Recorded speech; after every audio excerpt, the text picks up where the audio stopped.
Thank you for listening to this PodcastOne production. Now available on Apple Podcasts, PodcastOne, Spotify, and anywhere else you get your podcasts. The following program is a PodcastOne.com production.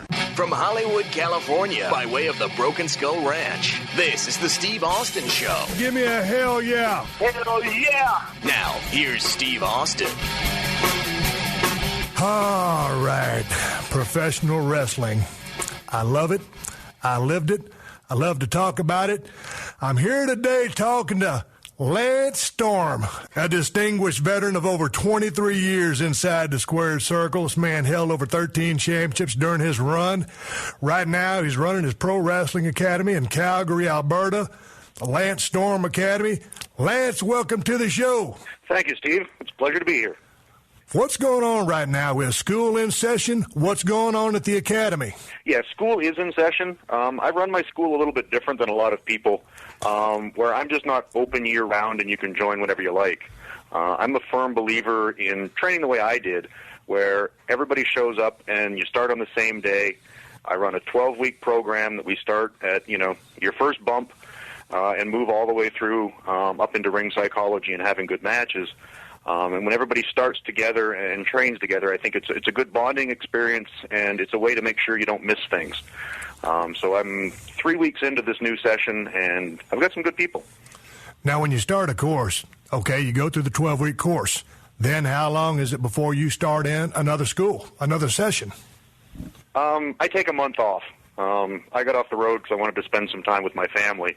So I run three-month sessions a year, so I get 3 months holidays a year. Well, let's talk about your schedule. Spending a lifetime on the road, a lot of people can fathom, truck drivers and stuff, but for the most people, not so much. The business of professional wrestling keeps your ass on the road. When you're there at the school, you're running your 12-week program. How far are you driving to and from work?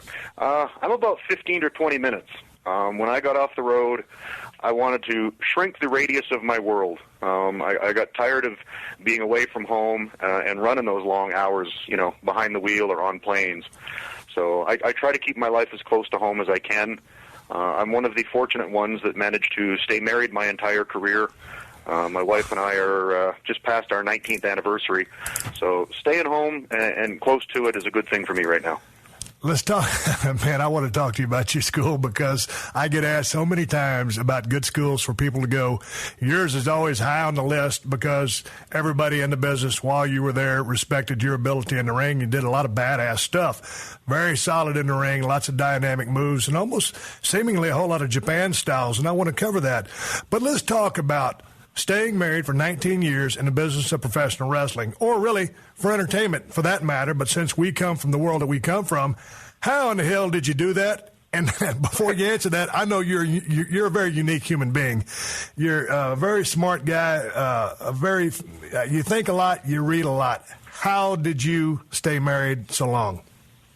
The biggest thing is, to me, I think it's about prioritizing. And also, too, I'm a very stubborn man. And early on in my career, I had a lot of people telling me that, your relationship's not going to last. And if nothing, I'm the guy that's going to prove you wrong. So right from the get-go, I was very determined to not fall into the traps that life on the road often presents itself. So I really stayed focused on being loyal and faithful to my wife, and that's part of the reason why I wasn't a big party guy on the road either. If you go out and drink with the boys and hang in the clubs and do different things, a lot of opportunities present themselves, and I didn't want to put myself in a position where opportunities would arise. So I spent a lot of hours by myself in hotel rooms reading books, and again, not going out when you're in Vegas because there's trouble to be had in Vegas. So I focused really hard and made a real serious commitment to my wife, and I expected her to trust me on the road, so I thought it was my duty to be trustworthy. And we toughed it out, and I had a very understanding wife that wanted to have a family and stick to it, and we did. And that's also part of the reason why I got off the road at a younger age than most. You know, guys in our business, you know, they run together in different packs. You know, everybody kind of has their different circles they run in. And I was kind of always in that drinking circle. So, you know, I wasn't really a guy that's going to go to strip clubs. Wasn't my deal. I was more that lounge lizard guy. I was going to hang at the hotel, not have to drink and drive, just do my drinking, my thing that I was doing, and kind of chill. And I certainly found my share of trouble hanging by myself in the lobby. But on top of what you're saying, not only did you avoid the situations that you were going to be placed in, but many, many bad decisions have been made by the boys or myself on the road due to the influence of alcohol or whatnot. You seem to avoid that as well. Yeah, that was, again, I've never been a drinker. I have drank twice on the road. There is a camaraderie issue with the boys at times. And my first run in Europe for Otto Vaughn's group, tensions were mounting because I wasn't seen as one of the boys, so I did go out drinking with the boys once, and that seemed to satisfy everybody, and I got really drunk. And then I did again once in Japan. But it's, again, I had a dad who drank a lot, and I had a brother who drank and did a lot of drugs and had issues with it, so I was very anti-alcohol and drug right from a kid. I think I'm probably the only kid that didn't go out drinking, you know, when he became legal age to drink. So I was adamant that I wasn't going to be a drinker right from the get-go. So, you know, I avoided that, and it was tough at times. Early on, thankfully, I broke in with Chris Jericho, and he's one of the more likable guys you can meet and like, and he'll go out and party with you. And so he gave me a bit of a buffer. Early on when I wasn't going out and drinking with the boys. He's like, oh, he's okay, don't worry, buddy. You know, it's just not his thing. And helped me out in that regard. And then eventually when you get accepted as one of the boys, then the pressure goes away a bit. And I avoid it. But, yeah, like you say, everybody rides with their own packs. You know, there's the strip club guys, there's the guys that want to drink. As we know, there's guys that like to do the drugs, and there's guys that like to do other things. So you find your group, and you hang with them, and stick by what you believe in. Well, you know, let's talk about drugs for a second. I had Terry Funk on the show a few weeks ago, and we kind of delved into it a little bit. And, you know, I dabbled in that world, not seriously at all. It really wasn't my cup of tea. Did I take a couple of pain pills here and there? Yeah. A couple of muscle laxatives here and there? Yeah. Sleeping pills here and there? Yeah. As a tool to get through the grind of what I was going through. I wasn't a guy that was taking 25, 30 gimmicks a day of whatever it was going to be. But my point is, you hear all these people, a lot of our friends, many guys close to us, dying at an early age because running their systems too hard, the physical toll that the ring takes on your body, with everything else, running too hard, and the drug or alcohol use, cats dying at a young age. Every now and then, someone will die, and someone will say, when is Vince going to do something about this? My take on that is, it ain't Vince McMahon's fault. I think a man, a grown man, should be held accountable and responsible for anything and everything he puts in his body. Would you concur, or would you defer? Oh, I absolutely agree. You know, I think Vince is doing, you know, way more above and beyond than he's required to. Because at the end of the day, we are adults. And we're going to work, and Vince is paying us to do our job and go to work. What you do at 2 o'clock in the morning after you're done work really is none of Vince's business, in my opinion.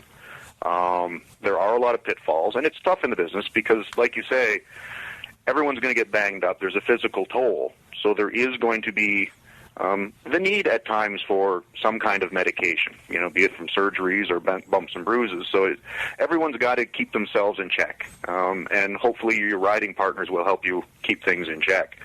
But at the end of the day, we're adults, and it's not the wrestling business.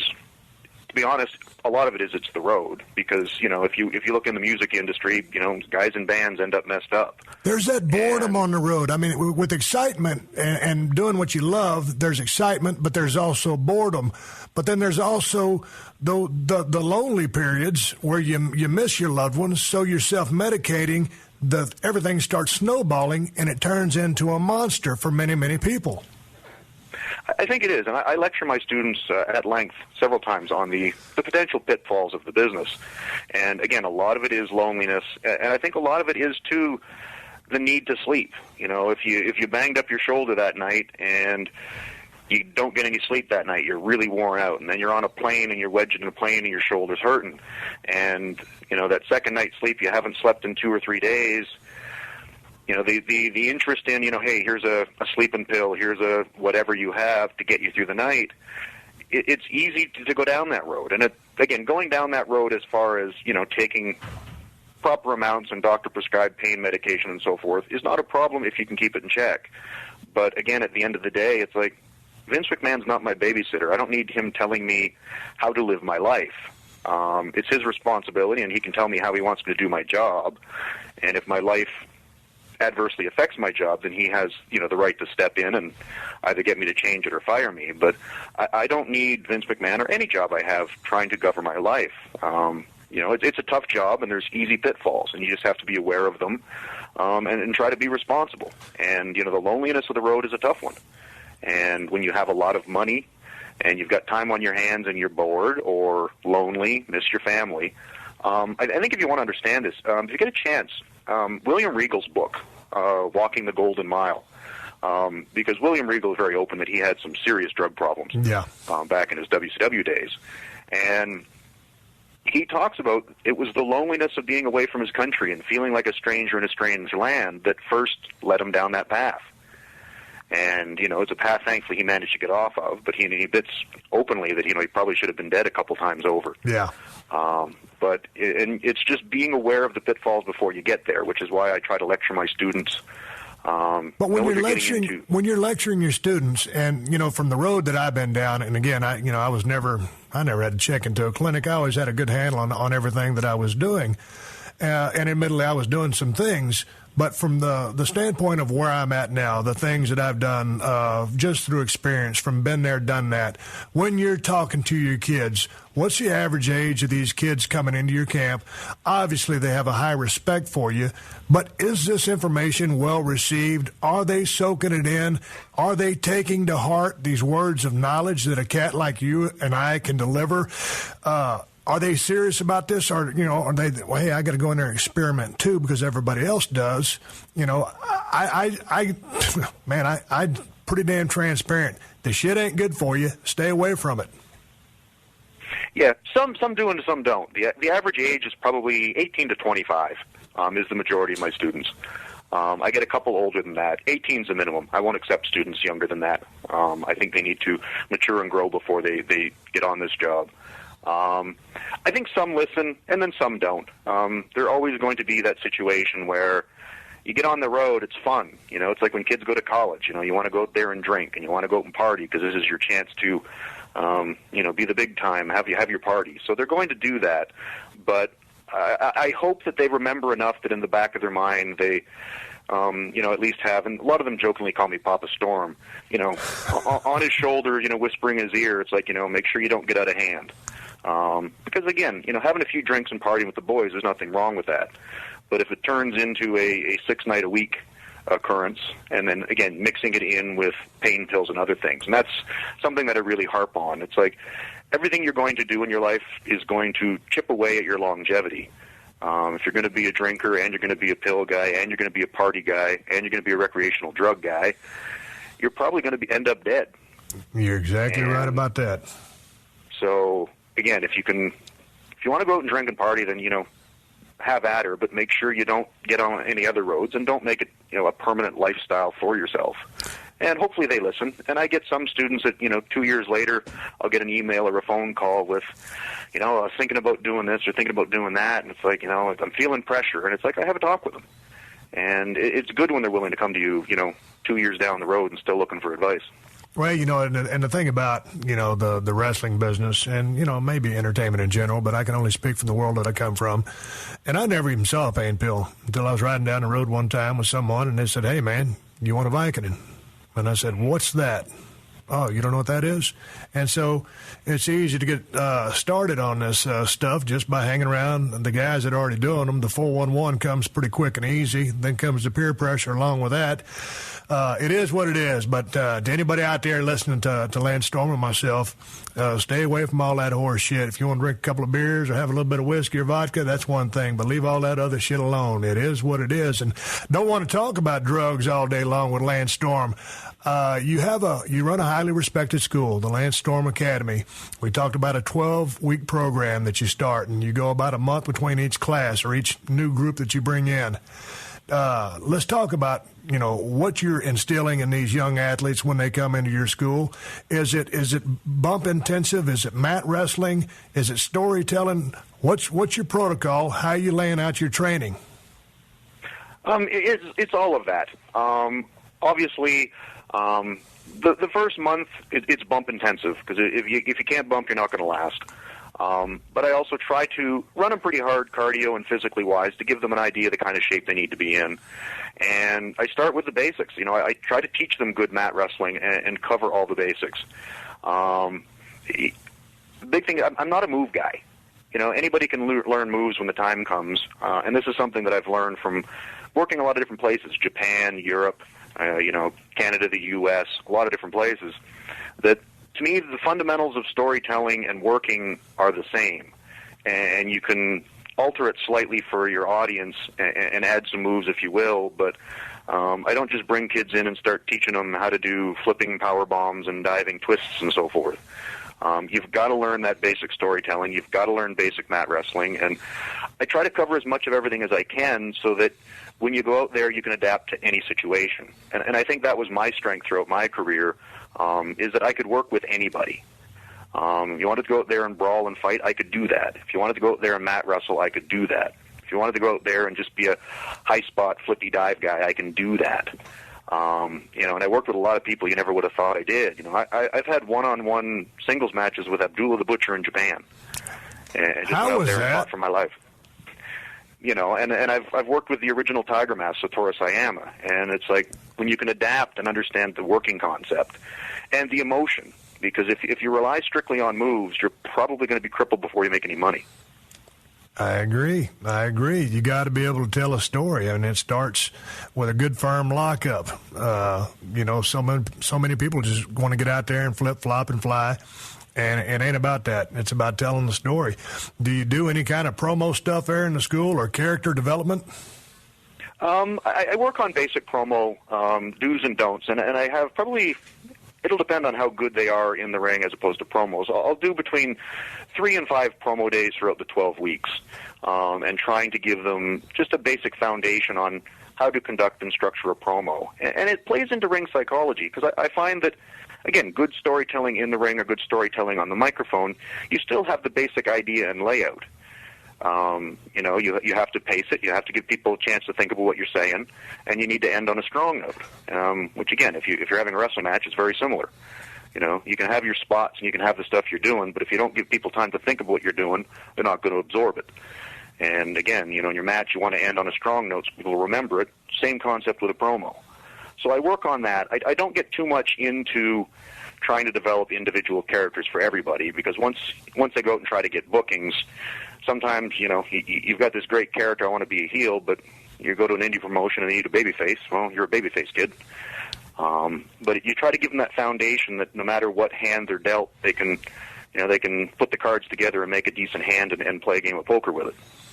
There's so much, learning that goes into a school or program that you're in, whether it's Lance Storm Academy or for myself back in the day, gentleman Chris Adams, and we basically, Chris came from a little bit of a judo background with his brother Neil being in the Olympics.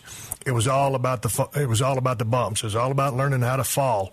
And we'd go out there and slap the shit out of that mat hour after hour. It was all about falling. Then we learned a little bit of chain wrestling and then just basically a couple of moves. And so when I had my first match, I was fundamentally sound.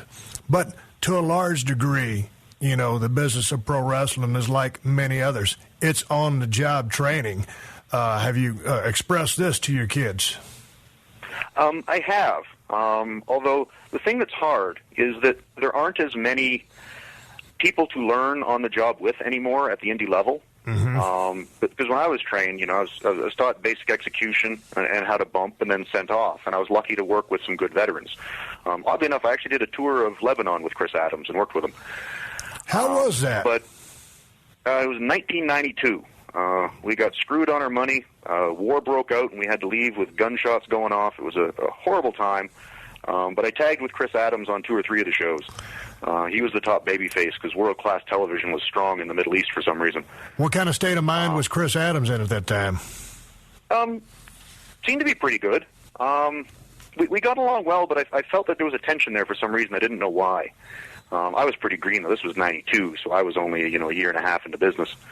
Mondo and Chavo Guerrero were on the tour as well. Were sort of the bigger names that were on the show, and it was certainly a great learning experience for me. But he was in pretty good, seemed to be in a good mood, and again worked really well. He was a good worker, very solid mechanically. I remember when I came in and went through a school, had long blonde hair. He saw something in me. We started feuding together, and he would always get the win when he needed to win. I would always get the heat when I needed the heat. He was smart as far as business goes, and then every now and then Chris would go off and be Chris, and he kind of had that dark side. But, when he was having a good day, he was a charismatic, likable guy that you had fun being around. Yeah, he was. And again, he was one of the first, I'd only had maybe a half a dozen people that I'd actually seen wrestle on TV or on tapes that I got to work with at that point in time. So I was pretty excited to work with him, and I had a good time. But back to the on-the-job training with school, with there being less opportunity to work with, guys like Chris Adams when you're green and to learn is why I really harp on ring psychology a lot, so that you don't have 2 guys out there with 6 months experience working each other. You try to give them that foundation, hoping that they can pass it on to others and use it. And I'm a hands-on trainer. I'm in the ring with my students every day. Well, that's what I was going to ask you. Do you have anybody helping you out, or is it just you in the ring with these cats? It's pretty much just me. On occasion, because I've got some past students that are quite good that are still local. So if they have a day off, they'll be like, hey, do you mind if I come down? And then I'll have them help with demonstrations. But I'm a perfectionist, and I'm a real stickler for detail, so I'm a hands-on guy. I'm in the ring wrestling with them every day. And I have a minimum, usually 2, but I have a minimum of 1 full match at the end of class with every student, where we'll do anywhere from a 10 to a 15-minute match. How many students do you typically have in a class? I aim 12 is my favorite number. I'll go as high as 15 because sometimes you get dropouts and cancellations, and I don't like having too small of a class because I got a lease and rent to pay. But I aim for 12. How much ring time does that give you in the ring with each person while you're there teaching? I run 3 hours a day, 5 days a week for the 12 weeks. Right. And sometimes classes go long. If I'm in the groove and things are going well, we continue on. But so it's however many hours that is. And again, when we're tying up and taking headlocks, I'm the one doing the first one with them. And when it comes time to taking those first bumps, and also too, just for a safety situation, if I'm not 100% sure this cat's doing, say, a suplex correctly, I'm taking the first ones to make sure nobody gets hurt. Because again, I've been doing this so long now, you got to really screw up before I can't take care of myself. And obviously, from a liability standpoint with the school, you want to try to be safe. You can't afford to be getting kids hurt. So it's a lot of ring time, and I take a lot of bumps, and I run a lot of drills. But I'm lead by an example guy. So when I'm telling these kids they need to be in better shape, I'm 44 years old, and if I can get in the ring and run them into the ground where they need a break, I'm like, you need to push harder. I'm a 44-year-old guy that's not looking for bookings, and I'm in better shape than you. And I'm talking to a 44-year-old man who had 23 years in the squared circle and is out there working with the students on a one-on-one basis. I'm going to come back in a few minutes, continue talking to Lance Storm about the Lance Storm Academy. I want to run through a couple of the promotions you were in and your thoughts on Japan, because as solid as you are in the ring, Lance, you do some incredible stuff, which are straight out of Japan. 44-year-old veteran of the squared circle. I'm going to be talking to him how he's feeling physically after 23 years in the ring when we come back.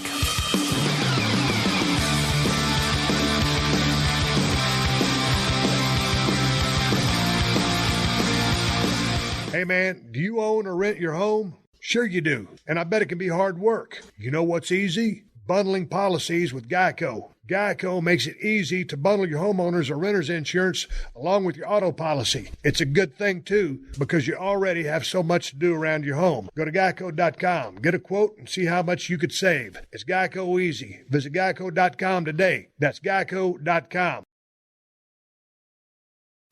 Welcome to the Steve Austin Show.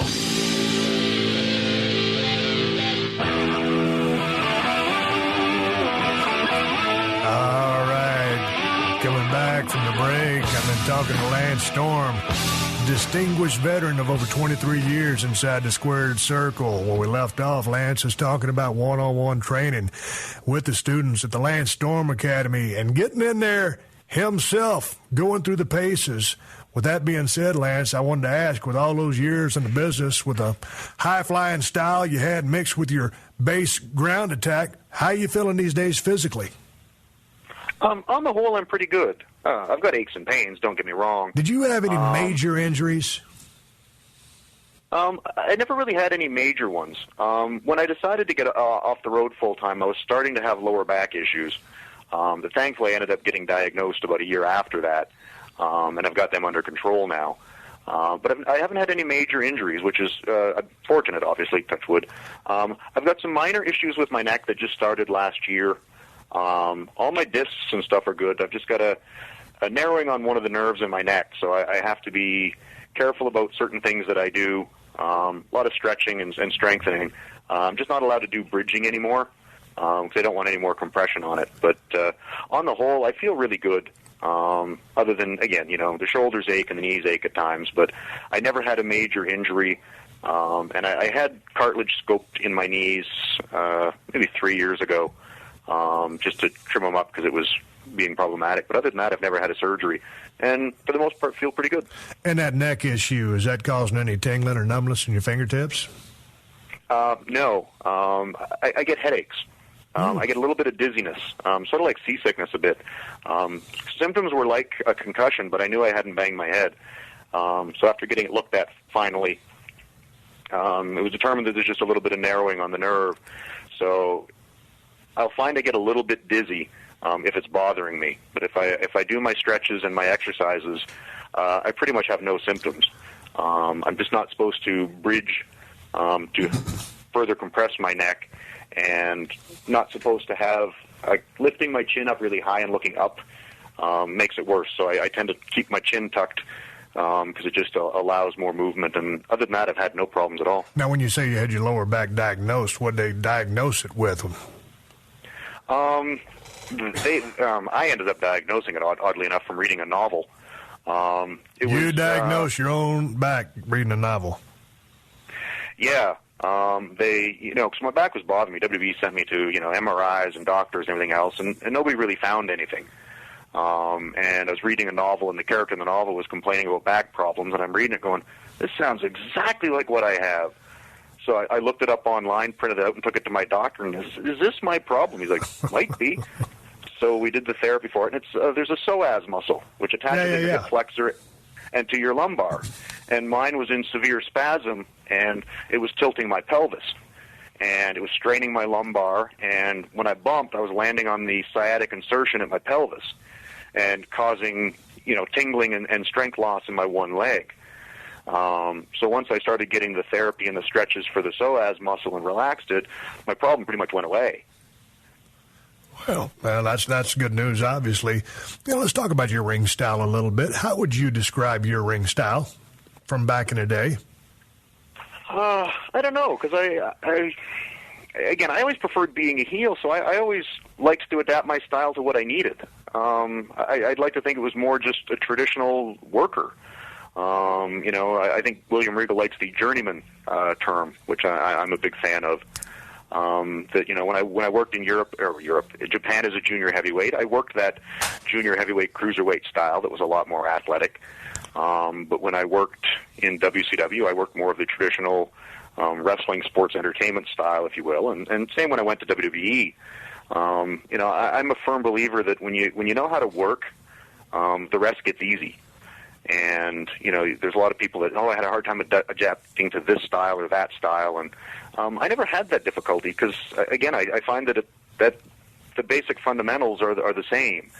And if you can get that emotion, you can add the rest in. So I just like to think I was a traditional worker more than anything else. Yeah, but, sometimes when I think about your work, now you started in Calgary, but then right off you went to Japan, correct? Went to Europe first and learned a lot of the European style, which is very mat-based. I got to work with Fit Finlay when he was, in his prime in Europe. That guy's one of the best ever in the history of the business, and a lot of people don't know that name or, saw a bit of his run in WCW and WWE. Fit Finlay is tremendous. He's fantastic, and he's one of those guys that always looks legit. I've never seen a moment in his match that it just didn't look believable and legit, and I got to work with him a lot in Europe, even before he hurt his leg in WCW. And he was the man. He was the top heel in Europe and just, grabbed that crowd and held them. And I learned so much working with him. I was a babyface when I worked with him. And, a lot of the good English guys, Dave Taylor, who worked in WCW for a while, another great mat guy. So I learned a lot of the mat European style there. And then when I went to Japan, learned a lot more of the, the junior heavyweight high flying style there. So I took a lot of flavors from a lot of places, which I think helped my versatility. But then when you got back from Japan, didn't you go right to Smoky Mountain? Smoky Mountain was before Japan. I did Europe. Japan, okay. Then the 1 year run in Smoky, which was, Memphis 101 almost, and then went to Japan. Okay, I was thinking you came out of Japan and then went to Smoky, and I was thinking, man, when you talk about, you can work, but there is a big difference in stylistically from Japan work and Smoky Mountain. Yeah, it really was a big difference, but I think what helped me is I was tagging with Jericho in Smoky Mountain, and he was working in Mexico and Japan before Smoky. I had just done the European tours. So Jericho was on that cutting edge of, high spots and, that early 90s junior heavyweight style.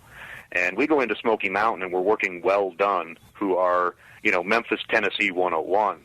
Right. And it was a really good mental exercise for me because I was the traffic cop trying to speed up Well Done a little bit, but putting the reins on Jericho to try to find some way of meeting in the middle. Yeah. And again, it was one of my first real realms into being a ring general and trying to control the action because I had Well Done who were really good but very Southern style, and I had Jericho who was awesome but was working 100 miles an hour more than Memphis wanted. Trying to bring those guys together was a hell of an exercise for me, and I think we managed it relatively well. And then it was after that I went to Japan on a regular basis. Did you like Japan? I really loved Japan, and I think part of it was I hadn't found myself as a character or a performer yet. I was still very much a wrestler and relied on the in-ring stuff more than having any speaking ability or personality. If you see any of the promos I did in Smoky Mountain, I was awful. And so Japan was just a straight-up sport. If you were a good athlete and could wrestle, that's what they wanted. Exactly. So I loved it. Yeah. It was physical, which, again, I tended to work on the lighter side of things, but I didn't mind getting in there and having to fight either. So I liked the physicality of Japan and the sport aspect of it, because we were respected as athletes over there, so I really enjoyed that. But it wasn't until ECW that Paul Heyman actually let me find Lance Storm. Because I was really just Lance Evers' athlete, and they called me Lance Storm. But when I got to ECW, Paul Heyman's the one that actually brought a personality and a character out of me. Well, let's talk about, your body of work. I mean, through the major federations that you were in, WWE, ECW, WCW, and Ring of Honor. But let's jump right into ECW. And because, Paul Heyman was so instrumental in my career, and you just brought his name up, what did he do for Lance Storm? How did he help you put the pieces together, or how did he turn that light bulb on in your head? It was, I think the biggest thing is he just pointed me at the switch and he let me turn the light on myself. I was really good friends with Chris Candido because we had worked in Smoky Mountain together. Yeah. And so he put me in a program with Chris. Because he saw us talking and hanging out and knew that we had a good chemistry, and I'm actually I've got a lot more personality than you would think when you first meet me. So he saw that I was comfortable with Chris. So he put me in a program with Chris and allowed us to interact to each other. And he knew Chris could draw it out of me because we were comfortable with each other. And he didn't tell me what the end product, the character that I was going to have needed to be. He just put me in situations where I could develop, and it really helped. And he just gave me a guiding hand. And when the program I was supposed to do with Chris Candido, I was supposed to stay the babyface. He just wanted me to turn me heel enough that I had an edge and would be accepted as a babyface. Right. But I jumped into it too much, and the crowd was going the other way. And Chris and Paul pulled us aside and said, well, sorry, Chris, you're going to have to go babyface in this. Lance is the one getting the heat out of it. And so we switched it. And he just let you find where you were. And then once I had finally turned heel, it's like this was my calling. I just loved it, and it was easier. Well, let's talk about that. Let's talk about that. You said being a heel is easier. You're reserved as a babyface. Had a hard time going out there on that limb, much in the way I was when I first started. What is it about being a heel that you dug? I like the control aspect. It's easier to direct all the traffic and run the show. And me personally, I'm not selfish enough to be a babyface. Right. You know, to be that top babyface, you've got to be a little bit selfish because you've got to be Superman and you got to make sure that you own it. And I always was a little bit reluctant. I didn't want to take too much because, again, it with the work aspect and so forth, I always felt like I was holding back. Whereas a heel, I had confidence that I could get my heat. So I made sure I gave my babyface a lot to make sure that babyface got over. Because I'm a firm believer that the babyface is the one that draws the money. You got to have that hero. And I had confidence that I can still get my heat and do my stuff. But as the babyface, I always wanted to give too much. So I found the heel role worked better. And I'm a bit of a natural smart ass. And I like being that heel personality. But that being said, that natural smart ass, you found it being easier, was, to me, as a heel, you can do anything. And my take on the heel aspect was I had the freedom to do whatever the fuck I wanted to, how I wanted to, and never have to worry about having any egg on my face. As a babyface, you can't have egg on your face. You do too many times, mister, you're going to shit the bed, you're done. So I really enjoyed that part of the heel aspect. The control as well, and I called a lot of my stuff anyway because I'm half deaf. I had to because I can't hear, but it was that freedom that being a heel afforded me that really let me just let it all hang out, so to speak. Yeah, it really was, and I just like being in the driver's seat, and I was suited well to it in that, again, to be a good heel, you got to be versatile. Because, again, you got a brawling babyface, you can't go in there and mat wrestle with him. And if you're in there with Rey Mysterio, it's like, well, I can't brawl with him. That's not his thing. So it suited me because I could, put on whatever hat I needed. And like you say, I had no problem getting egg on my face. You know what I mean? I realized that, sometimes you got to tuck your tail, and that's your job. But I had confidence enough that, I'd still get mine when it was needed. And you could always bring it back. But like you say, as a babyface, if the crowd sees through you and go, wait a minute, he's not who we thought we were, you're lost. So you've got to be a lot more careful as a babyface. So that freedom as a heel, I found really rewarding. This is the Steve Austin Show.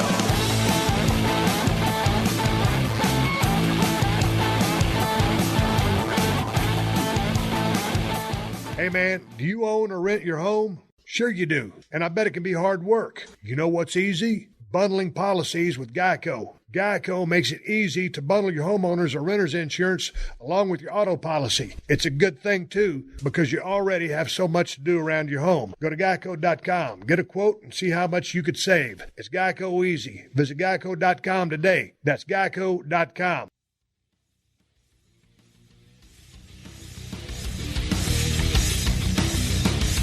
Let's talk about some of your work in Ring of Honor. That's a smaller promotion.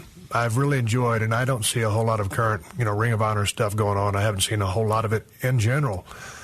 A lot of the stuff that I have seen is very refreshing and a lot of old school mentality. Now, sometimes that being said, the guys end up kind of outworking themselves and overdoing the mannerisms, but I appreciate where they're coming from. there seems to be almost seemingly to me from a spectator and a fan, they've got a lot of freedom to kind of work with their characters in any way they see fit and push the envelope accordingly. What was it about Ring of Honor that you enjoyed, or anything that you didn't enjoy about that particular promotion?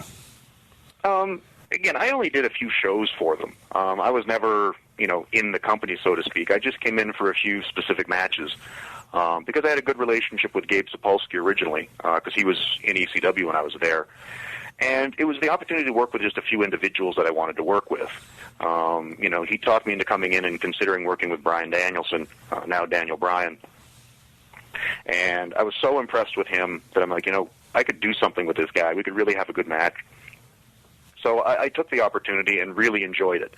And it was nice to have all the knowledge and experience that I had at that point, being, I was 18, 19 years in at that point, and going into a company where Kerry Silken, who was the boss at the time, just walked over and it's like, we would like Brian up, but other than that, do what you like. And it was so nice to have that freedom to, we can go as long as we want, we can do it all we want. And I took it, too, as a, because up until that point I had been coaching some of the guys. Gabe would send me DVDs, and I'd offer feedback to the boys, as well as Gabe on the product of their matches. And some of the guys would listen, some of them wouldn't. And I took it as an opportunity to go in there and have the match with Brian and show that I'm not just blowing smoke. And I really enjoyed the match with Daniel Bryan. The guy's awesome. The guy's a hell of a worker. I'm enjoying what he's doing in WWE. He's not the biggest guy in the world, but he's solid as hell. Great worker, great psychology. In the business, if you can work your ass off, you'll always have a job. And, there's a lot of bigger people in WWE right now, but due to the fact that they can't work half as good as he can, he's going to keep working himself into a great spot that he sits in right now. Absolutely. And then I ended up working the program with Chris Hero, who's now Cassius Ohno in developmental, and it was just a case of he earned my respect. He was a guy that was doing a lot of comedy and a lot of stuff I didn't agree with. And I don't sugarcoat stuff. If somebody asks me my opinion of their match, right, I'm going to tell them. If it's the shits, I'm going to tell them it's a drizzling shits. And I hit Hero with some pretty harsh criticism. And he said, yes, sir, thank you very much, and I'm trying to work on that, and worked with me and would take advice. And I noticed a huge change. He had, again, got rid of the silly costuming and serious stuff and was getting really, really quite good. So the opportunity came to come and do a program with him and give him that little bit of a boost of putting him over in the end of it. And they had actually, when they asked, said, you could come in and do 2 shots. If we can put him over in the tag and then you can beat him in a single, would you come in? And I'm like, well, I'll come in, but I'll beat him in the tag and put him over in the single. Mm-hmm. And they're like, oh, that'd be great. I really appreciate it. And I'm like, well, I'm pretty much, 3/4 retired at this point. I don't need the win. Right. So I come in and worked with him, and because he earned my respect for taking the criticism, doing something about it, and really improving, I went in and worked with him and enjoyed it. And then I got to do similar with, I'm drawing a blank on his name, Mike Bennett recently. And it's just rewarding when you get the guys that really want to learn and have that respect and want to learn the craft and not just do 3 flips off the top rope, but they actually want to get in there and work. But it's also interesting when a guy asks a cat like you or me for advice and you drop the real 411 on them, and they kind of, they're green. Maybe they're thinking you're going to put them over. And like you said, if someone's going to ask me what I think, I'm going to be just like you and hit the nail right on the head. So when you take a guy, break him down and say, yeah, not so much. It's kind of the shits, too much comedy, too much this, that, or whatever. It's advice that they've got to hear, because if they don't hear it, they're going to keep going down the wrong road and never go forward, all the while thinking they're the cat's ass. Yeah, and it's rewarding when you get those guys that will listen. And again, I don't expect blind obedience, but listen and put some thought into what I have to say. And if you just want to hear you're the greatest, then you probably shouldn't ask. Hey, I want to ask you a question. I was watching some YouTube videos last night, and I watched your WWE debut. Well, was it F back then? I can't remember, but I guess WWE had just brought WCW. You came in. Shane was out in the limo. You come in. Anyway, there's your big debut in the company. That was your first night in WWE, correct? Yeah, and I think it was almost 12 years to the day. It was either the end of May, beginning of June. And you've been all over the horn prior to that. And with that being said, everybody knows that the WWF, WWE is the show. When you rolled in that night, I think you hit a guy with a wheel kick or something. You went back out to the limo with Shane. But what was your feeling when you made your debut after all your years and the miles you journeyed into the company? It was cool, but I didn't know about it until almost the last minute, so I never really had time to think. Really? They told me I was just coming to the show to meet with Jim Ross, because they had flown other WCW guys to the office to get just your orientation, welcome to WWE. And they said, we're not going to fly you to Connecticut because we're in Calgary next week, so just come to the show, you'll talk to Jim. I'm like, okay. And I had my gear in my car because I'm not an idiot. You always have your gear. You know the deal, brother. Always have your gear. Yeah, so somewhere around like 3 or 4 o'clock in the afternoon, I think it was Johnny Ace come up to me. He's like, you got your gear right because you're working tonight. And I thought he was ribbing me. I'm like, yeah, fuck off, Johnny. You're just ribbing me. He's like, no, seriously, you're running in. I'm like, yeah, whatever. And he left. And then I think Dean Malenko came up to me later, and he's like, oh, you got your gear right. You're running in. I'm like, yeah, quit ribbing me, Dean. And then I finally realized they were serious. So I had to go out and get my stuff. And I was worried that the run-in was so quick and without an introduction. I was afraid the Calgary crowd, because it was in Calgary, my hometown. Yeah. I didn't know if the crowd would realize it was me in time to pop. So I'm scared to death thinking, if these guys don't recognize me and react, I'm dead. Because they're expecting a reaction here. And, again, they were really on me with, you got to fire up and go crazy, and, you got to celebrate when I super kicked Perry Saturn. Yep. And so, by the time I realized they weren't ribbing me and got my shit on, it was time for the show. So I didn't have too much time to think. But when I hit it and got the really good reaction from the crowd. Great reaction, did the nice reaction, did the bit with Shane in the limbo. It was pretty damn cool. Like you say, say what you want about anywhere else, WWE is the show. And it was really cool. And an interesting footnote in history, being the first WCW guy to come and appear on WWE, sort of, as far as still being a WCW contracted guy when he came in. But it was pretty damn cool. Lance, when you get 23 years in the business and now you're teaching these young cats the ways of the business, when you watch today's product, I mean, what do you think when you're watching this? Because, seemingly it's just a greener product in the ring right now, and that's nobody's fault. It's certainly not the people's fault in the ring. They're just on the green side. And we're used to back in the day, most of the guys in the ring had damn near 10 years experience. Or if you were a green guy, you were working with a guy that had 10 years experience. What has been your take on just the way the business has changed from working more holds back in the day to it being a little bit more short attention span theater with more high spots, quick cuts to commercials, and, a lot of different quick cuts and not quick transitions more so than, working holds, in and out of holds, and telling more of that story. It's the business has changed so much. What's your take on that? Yeah, I'm still old school enough that I prefer a slower, methodical match that builds a little more emotion. I think that's what we've lost the most, is we've lost some of the emotion of the struggle, because I think that at the heart is what draws them in. It's, wanting to see that guy they love overcome, and having that these two guys legitimately don't like each other.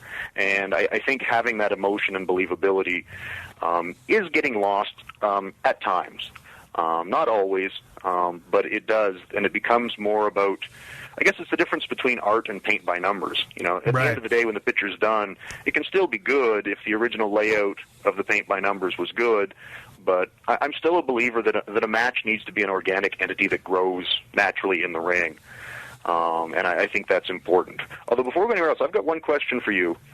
Do you remember our first interaction backstage at WWE? Because I do, and it was almost one of my big faux pas, and I'm curious if you even recall the story when I tell it to you. Man, what happened? It was when you first joined the Invasion, and where all the Invasion guys are in the ring, and they announce that you're the guy jumping ship and joining us, and you come out to the ring, again, my gimmick was that, I was just Joe Serious, don't smile, don't laugh, I'm taking it all serious. And you come out and you go to all four corners and stuff, and the segment's over and we're backstage, and you come up to me, and I have no idea if you were hot or not, but, you're a fiery person. And you're like, God damn it, kid, give me some emotion out there. Me joining the Alliance is supposed to be a big deal. And I don't know what exactly I said, but it was something I was trying to explain that, it's my character, I don't smile or do anything. And then you walked off because you had other things to do. And I'm sitting there going, I think I just butted Steve Austin. And if you don't know in the wrestling business, butt is a bad thing to do. You got somebody who's, again, you were the biggest damn thing in the business at the time. Again, you could argue you're still the biggest thing in the business, but you were the biggest thing hot as can be, and you gave me a piece of advice to, God damn it, give me some emotion out there. And I made an excuse and said, but. And I'm like, I got to nip this in the bud. Because there's always that microscope on you when you come to a new company. And I ended up tracking you down later in the day, and I just want to apologize. I read the situation wrong. Absolutely, I'll definitely give you more emotion in the future. My bad. And you're like, don't worry about it, kid, and walked off. And I'm like, I wonder if he even noticed that I butted him. Man, I was wound so tight back in the days, everything was going crazy. I do remember that now that you bring it up. I can't remember it verbatim. But, man, that was those are fun times, and there was just a lot of testosterone, adrenaline going on. The excitement was high, and there was always – I always get asked questions about that period, and I forget a lot about a lot of that invasion stuff. So, that was an interesting day at the office for sure. But before we sign off, I want to ask you what you are most proud of, your proudest moment in the ring or your proudest moment of your career. I don't think I can name one moment, but there was a couple times where I think as being when in camp when I was training with Chris Jericho, and he can back me up on this. I remember telling him I would rather be a Brad Armstrong than an Ultimate Warrior. And Warrior had just beaten, Hulk Hogan for the world title at the time. But it's like I wanted to be a respected worker more so than a superstar. And I achieved that. And it's that respect. And I've had several people who had some injuries and so forth, actually say, I need to work with you for the rest of my life. And I've had guys coming off injury that have specifically asked me, or actually office, if they could work with me. That, I'm coming back, I'm not 100%, can I work with Lance? And it's like, that's what I'm most proud of. That Tommy Rogers, as an example, in ECW, had neck surgery. Yep. And he had done a couple six-man tags, but he hadn't had a real match and really taken any bumps or done anything. And we were shorthanded on a show in Florida. And Paul's like, Tommy, is there any chance you can do a single? We're shorthanded. And he's like, oh, God, Paul, I haven't really even taken bumps yet. I don't think I have that in me. And Paul's like, well, you'd be working with Lance. And he just said, okay, and went and grabbed his boots. And it's like, pretty good. That's the kind of compliment that was important to me, because anybody that knew Brad Armstrong knew that cat could work. Oh, yeah. And that's what I wanted more than, again, being world champion and everything else. Granted, the money would have been better being world champion than being Brad Armstrong, but having the respect of the boys and knowing that when you were announced that you were working with me, you were happy about it. What one other question going down that road, but and not on a specific match of who you worked with, where you were, but what was one of the biggest satisfactions you had in the ring? To me, it was just like the whole experience. Whether it's going to the ring, it was the pop. I remember. Well, for me specifically, laying in a pool of blood in WrestleMania 13, having faced Bret the Hitman Hart, and all I had to do was lay there after I'd passed out, and they continued to work, finish the angle. But I was just very satisfied that we were able to accomplish the task at hand with a double turn, and that was one of the happiest days of my life, laying there in the middle of the ring in Chicago at the Rosemount Horizon. What gave you the best satisfaction of just being a performer? Was it taking the crowd on a ride? Was it the adrenaline rush? Was it just the camaraderie or the respect and the trust that went into the match between you and another guy? What stood out like that for you? I think the trust, but it's also getting that emotional ride. And I think probably the time that is best, I wrestled Terry Funk in Amarillo, Texas. Oh, wow. It was in WCW when I had the U.S. title. And Terry had done all the local promotions, so the arena was, if it wasn't sold out, it was jam-packed. And I had always admired Terry Funk. I got to know him in Smoky Mountain and ECW, but I'd never worked with him and always wanted to. And it was a house show, so they let us switch the title. I dropped the U.S. title to him in Amarillo, and I won it back from him the following night in Lubbock. But that night in Amarillo, the crowd was just so amazing. And to get in there and do that ride with somebody I respected so much. Yeah. And we really, like, we had our finish, and I think one false finish. Other than that, we just went out there and fought each other. And the crowd, and Charles Robinson actually had a handheld and recorded and got me a copy of it. And it's a special night that the emotion when he won, the crowd went insane, and it was so emotional. Bill DeMott and a few of the guys from MIA, who I was feuding with on television, they come out and lifted Terry up on his shoulders. When we got to the back, Bill and Chavo and those guys were thanking us for letting them be a part of it, because it was just an emotional night. And Terry was getting up there, and Terry's been, beat up for 1,000 times over. Yeah. He's middle-aged and crazy and tough as nails. And he come over and hugged me and said, "Thank you for taking care of me." Yeah. And at that point in time, I was almost in tears that the emotion we got out of those people. And Terry come over and hugged me and said, "Thank you." And I'm like, all right, this is the best day of my life. Yeah, that's really, really cool. Hey, man.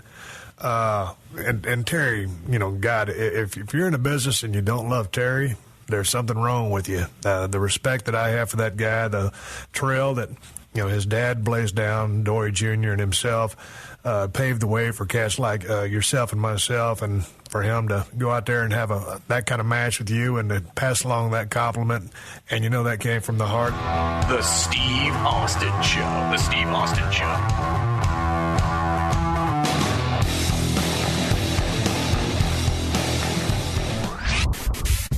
Yo, what's good? It's your boy, Big Brother Jake, a.k.a. Jake Warner, my government name. Check it out. I host a show called the Big Brother Jake Podcast, and I've taken my talents to the biggest and baddest platform on the planet. That's right, baby, PodcastOne.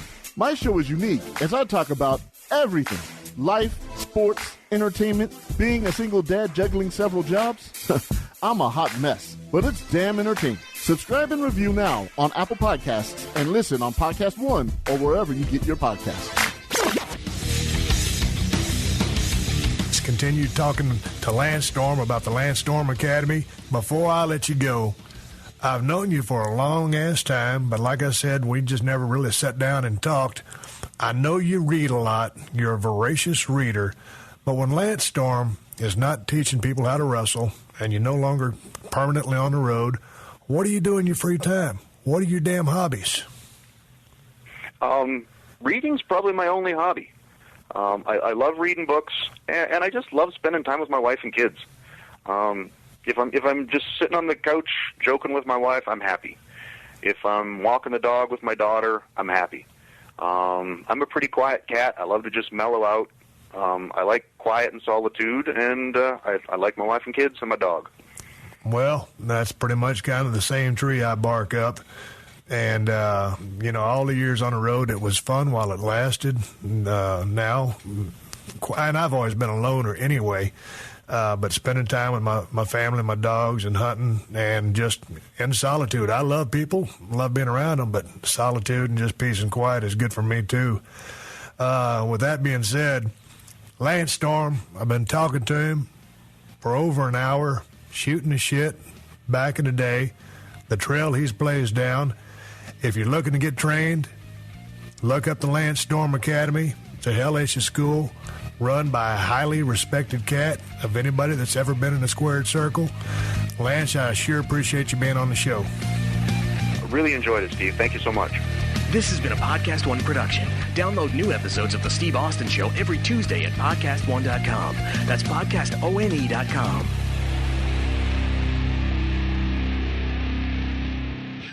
What's better than courtside seats? Free sports on Pluto TV. Hey sports fans, get all your sports free on Pluto TV.